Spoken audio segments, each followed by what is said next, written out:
enfocarse, arroparse, ¿sí?, en toda la legitimidad que había ganado la insurrección de octubre del 2003 y de mayo-junio de 2005. Y van a tener éxito. En tanto, y yo me atrevería a decir, muchos de ustedes, en la memoria de muchos de ustedes, o sea, hay una relación, diremos, muy próxima entre aquellos eventos y el MAS, se tienden a confundir. Como se confundió en la historia oficial la relación entre el MNR y la Revolución del 52. Con mis amigos es una cuestión que con mis alumnos es una cuestión que yo siempre discuto. Cuando uno les pregunta quiénes hicieron la Revolución de 1952, el MNR, me dicen, ¿sí? Claro, es la historia oficial que cuenta Carlos Mesa, ¿sí? El MAS va a procurar construir una historia oficial en torno también a los hechos de octubre del 2003, como les decía, y va a buscar legitimarse, y este texto constitucional al que he hecho referencia es expresión de alguna manera de eso, ¿sí? Presentan a lo que ellos llaman su nuevo Estado, el Estado plurinacional, como una continuación de esas luchas. Bueno, no voy a hacer un análisis de, digamos, el proceso político del régimen del MAS y PSP, no es mi objetivo. El objetivo de estas charlas han sido, como les había indicado inicialmente, caracterizar dos movimientos nacionalistas, ¿sí?, de orientación nacionalista. Uno, el movimiento nacionalismo aymara del altiplano de los trabajadores del campo y la ciudad del altiplano de La Paz, y hoy me voy a centrar sobre todo en el movimiento pitita, ¿sí?, que va a surgir sobre todo con mucha fuerza a fines del 2017 y que va a eclosionar después con particular, digamos, fuerza en octubre, noviembre del año 2019. ¿Sí? Entonces es un periodo de 2 años. ¿Por qué se podría caracterizar a este movimiento también como un tipo de nacionalismo? Que esa es la cuestión, ¿no? Yo les había dicho en la conferencia del día de ayer, citando a Ernest Gellner, que el nacionalismo surge de esta tensión que existe entre, podríamos decir, la configuración étnica del poder político respecto de la configuración étnica de la cultura nacional, ¿sí? Es decir, cuando los gobernantes son percibidos como alguien extraño o ajeno o foráneo, ¿sí?, a la cultura nacional, a la cultura de una nacionalidad, pues esto genera una profunda indignación, ¿sí? Gellner va a definir el nacionalismo, o los movimientos nacionalistas, por tanto, como la reivindicación de una etnia, finalmente, que busca dotarse de un techo político propio, es decir, que busca verse representado en los gobernantes, que su cara, que sus costumbres, que sus valores, que sus maneras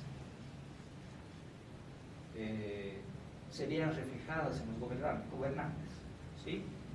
Y así como en el periodo de la guerra del gas,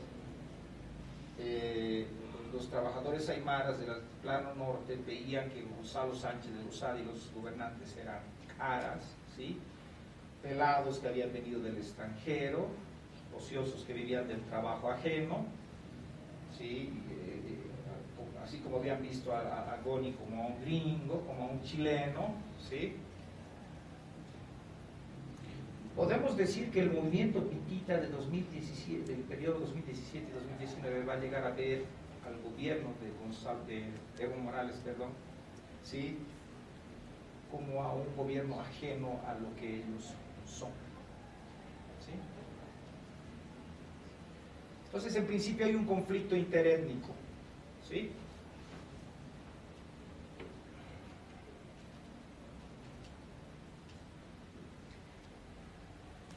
A ver, vamos a ir profundizando más en algunos elementos, ¿sí?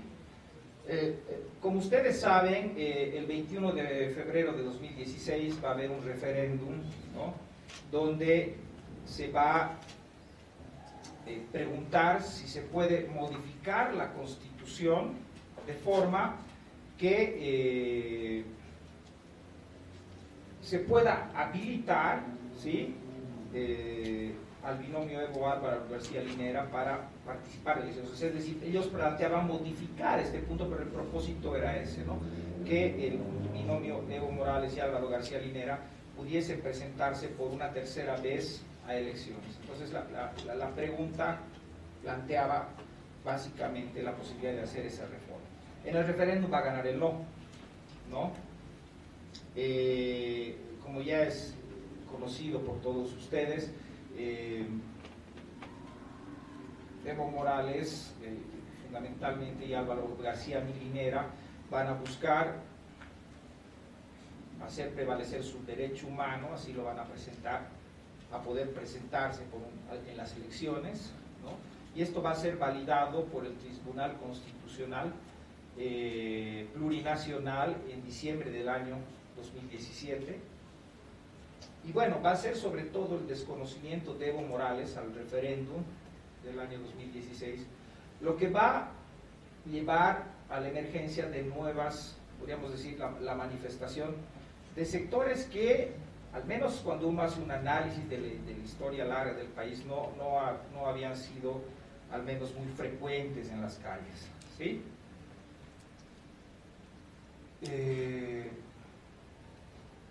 El sector salud sí había tenido movilizaciones en el pasado, pero hay ciertas características nuevas, sobre todo en estas movilizaciones, que yo quiero resaltar, ¿no? También a fines del año 2017 va a irrumpir una huelga, ¿no?, de los médicos que están movilizándose sobre todo contra el Código Penal, digamos un nuevo Código Penal que está proponiendo los legisladores del movimiento al socialismo, y existe sobre todo un artículo en particular que, desde el punto de vista de estos médicos, penaliza la práctica profesional. El gobierno lo que buscaba entonces era penalizar la mala práctica profesional, sobre todo, digamos, la negligencia médica, ¿no? Esto va a ser interpretado por estos médicos como una criminalización de su práctica médica. Van a llevar varias movilizaciones, manifestaciones, y aquí hay ciertas expresiones, sobre todo del presidente, digamos, del Colegio Médico a nivel nacional, el doctor Larrea, ¿sí?, que decía lo siguiente, ¿no? Él decía, nosotros, decía Larrea, a diferencia de los movimientos sociales, nosotros sí sabemos pensar. A nosotros no nos van a engañar con cuentos con las leyes, ¿sí?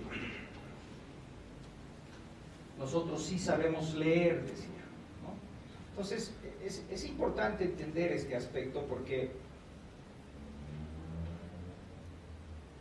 él desconocía las facultades de pensamiento y las facultades intelectuales de quienes denominaba los movimientos sociales. O sea, los atributos del pensar, de leer, los atributos del conocimiento serían prerrogativas, en este caso, de estos profesionales, ¿sí? Este es un elemento importante y que se va a ver como una, digamos, yo le llamo, es una telaraña de sentido. A ver, imagínense que las representaciones colectivas, la forma en la cual las personas nos figuramos y pensamos el mundo, se podría, digamos, comprender con esta metáfora de la telaraña, ¿no? Es decir, hilamos colectivamente las representaciones sociales, ¿sí? Y ahí hay una telaraña de sentido que es fácil identificar en la emergencia de este movimiento del 21F, ¿no? Y es algo que aparece en las expresiones de los manifestantes, en los medios de comunicación con mucha fuerza, en los artículos que hacen investigadores, analistas, sociólogos, ¿no?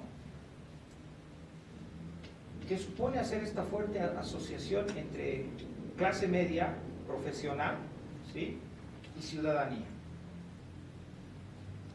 O sea, cuando uno lee las notas periodísticas de los tiempos, por ejemplo, constantemente se refieren a las manifestaciones de estos sectores como manifestaciones de ciudadanos, ¿sí? Pero cuando se refieren a las manifestaciones por decirles, de los campesinos, pues nunca los refieren como ciudadanos, ¿sí? Ahora, esta contraposición entre campesinos y ciudadanos tiene en realidad un origen, uno cuando va hacia atrás, o sea, pues, quienes han leído, algunos de ustedes son alumnos de historia de Bolivia conmigo, hemos leído o vamos a leer este texto de Wolf Gruner, Parias de la Patria, y hay un primer capítulo que se llama precisamente eso, es Indígenas y Ciudadanos. O sea, desde la fundación de la República, pues los indígenas, después de la constituyente del año 2000, del año 1826, perdón,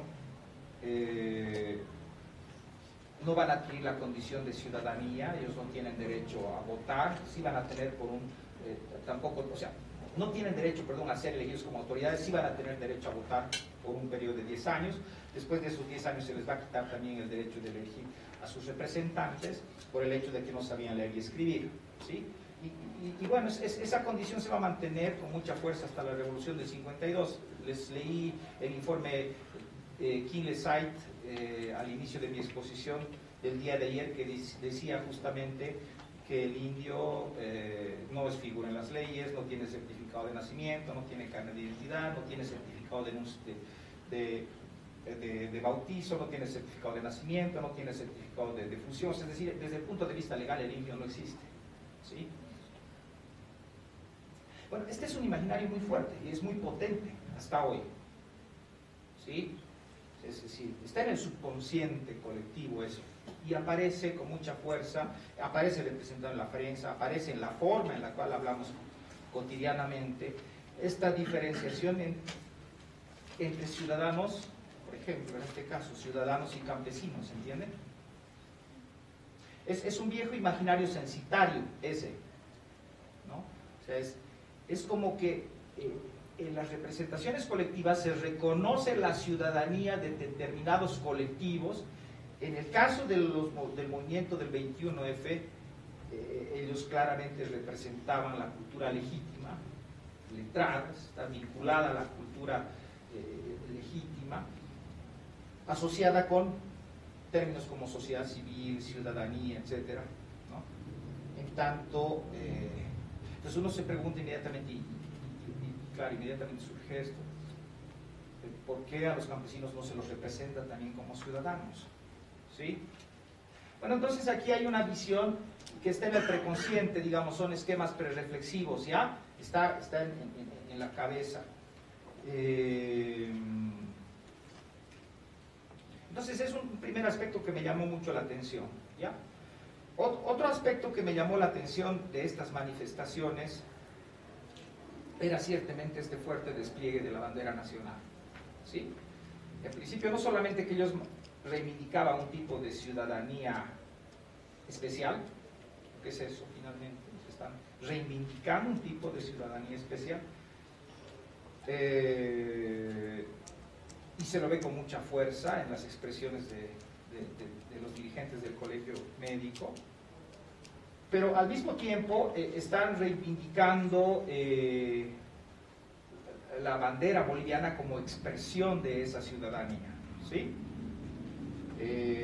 Por ejemplo, el 21 de febrero del 2018, o sea, se va a ver una bandera inmensa, ¿sí?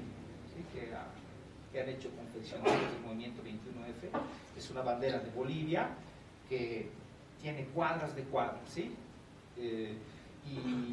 Y al mismo tiempo, pues se han arreglado para ponerse chalecos que tienen la tricolor rojo.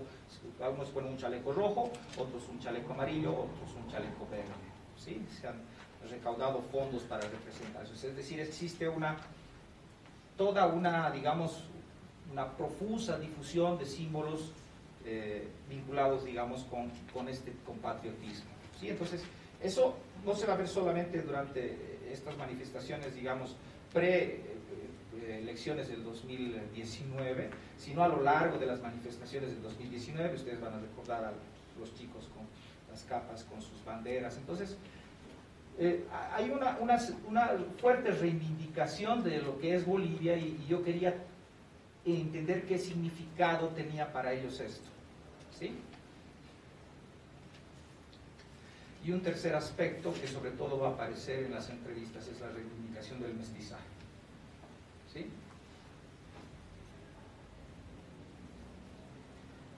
Todos somos mestizos, ¿sí? En la totalidad de las entrevistas eso aparece con mucha fuerza, en las encuestas aparece también con fuerza.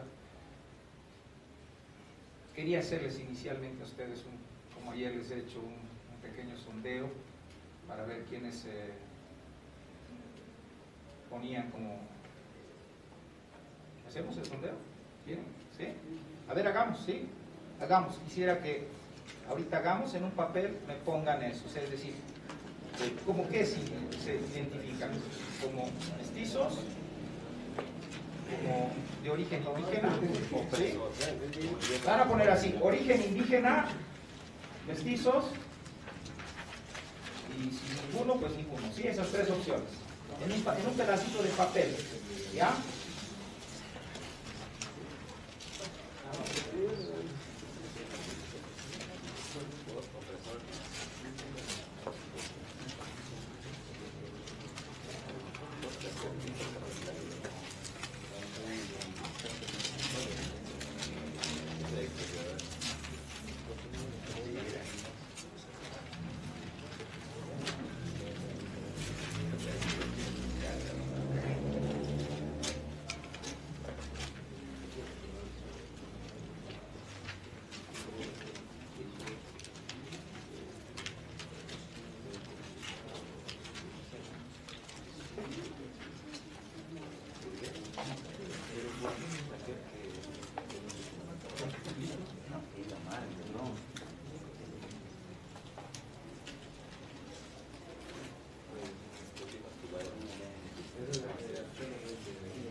Ya. Bueno, indígenas 11, mestizos 15 y otros 3. ¿Sí? Así es. Nuestro pequeño sondeo, nuestro pequeño test. ¿Sí?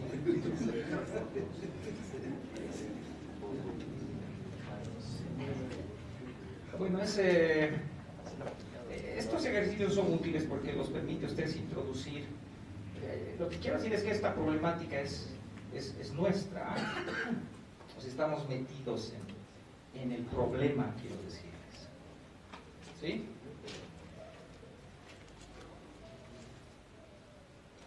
Entonces, lo que yo voy a mostrar es efectivamente cómo este principio de división que aparece también acá, porque este es un principio de división étnico, ¿sí?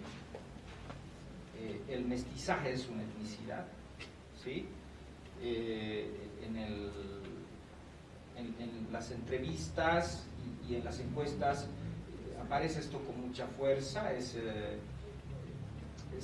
la autopercepción indígena surge a partir de una representación de este mito de la mezcla de sangres, ¿sí? Es decir, y de una mezcla cultural anterior, resultado de la llegada de los españoles y la mezcla con sangre indígena y la mezcla con cultura indígena. Es decir, así como una aymara se percibe a partir de sus orígenes y de su ancestralidad y construye un mito sobre su ascendencia, de dónde viene, pues los mestizos también construyen eso, ¿sí?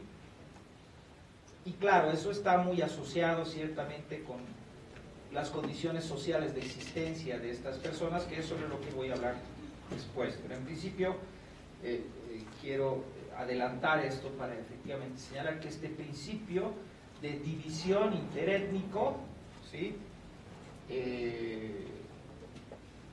Constituye una de las claves para entender las confrontaciones de octubre-noviembre de 2019, ¿sí?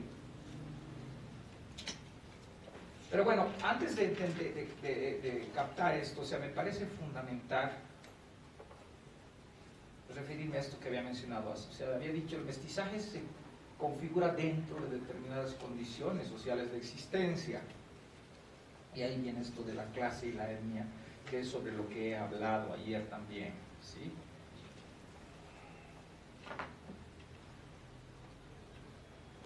Así como ayer hemos visto, estoy seguro de que la aymaridad de un explotado no es la misma construcción que la aymaridad de un camiri, ¿sí? De un aymara próspero, ¿sí? O sea, es decir, la condición de clase ciertamente tiene un peso muy fuerte en la forma en la cual uno construye su etnicidad, y eso lo vamos a ver.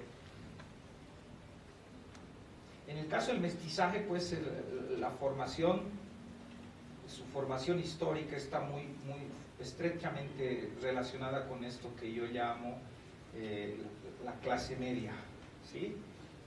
A ver cómo entiendo esto de la clase media, porque digo yo llamo, porque muchos hablan de la clase media, pero yo tengo una forma particular de entender esto de la clase media. Entonces me voy a hacer una génesis histórica, ¿sí? Voy a ver esto de los orígenes de la formación de la clase media mestiza. Entonces me voy a ir hacia atrás en la historia, y es ese análisis histórico lo que después me va a ayudar a comprender las luchas de esta clase media mestiza en octubre, noviembre de 2019, ¿sí? Es un poco lo que estoy poniendo a prueba, esta hipótesis que les he planteado inicialmente, ¿no? Que la lucha de clases etnias es el antagonismo social donde toma forma el conflicto nacional, toma forma la lucha por el poder del Estado, ¿sí? Bueno, entonces, vámonos primero a una cosa, o sea, es decir, a ver, ustedes deben recordar este texto de Zabaleta Mercado. Hay muchos chicos suelen citar a la tesis de Zabaleta Mercado, su caracterización de la clase media como media clase, ¿no? O sea, es una caracterización que se refiere sobre todo al periodo de la posguerra del Chaco, ¿sí?